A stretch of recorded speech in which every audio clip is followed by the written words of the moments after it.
अभ्यास बेले अघटन गोड़ भांगीदेला रोहित शर्मा का शट। मुंबई इंडियंस अभ्यास समय बड़ अघटन।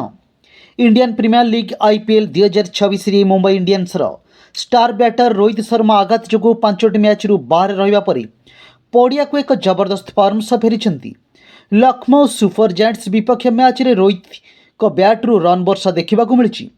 तांकर विस्फोरक 84 रन 44 बॉल बल मुंबई 229 रन एक विशाल लक्ष्य को सफलतार सह हासिल करिछि।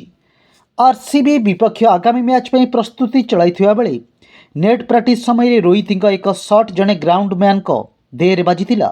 रोहित एक कट शॉट खेलुथिबा समय बॉलटी सीधा सड़क जाई सेठारे ठिया होइथिबा ग्राउंड्समैन को गोड़े बाजिथिला। आघात एते शक्त थिला जे जंत्रणारे पड़ियारे शोई पड़िथिले। घटना देखिया मात्रे रोहित खेल छाड़ी तुरंत तांका पाखकु दौड़ी जाइथिले। से केवल तांका अवस्था पचारि बुझी नथिले बरं मुंबई इंडियंसर सपोर्ट स्टाफ को डाकी तांकर चिकित्सा कराइथिले। रोहित एही स्नेही व्यवहार को देखि सोशल मीडिया रे प्रशंसक माने तांको खूब प्रशंसा करिसेंती। रोहित शर्मा चलित सीजन रे एपर्यंत खेलिथिबा मैच गुड़िकरे बेस प्रभावशाली रहिसेंती। से मोट 221 रन 5टी मैच रे करिसेंती। एथिरे स्ट्राइक रेट 174 रु अधिक रहिथिया बेले सेथिरे 15टी छक्का और 19टी चौका रहिछि।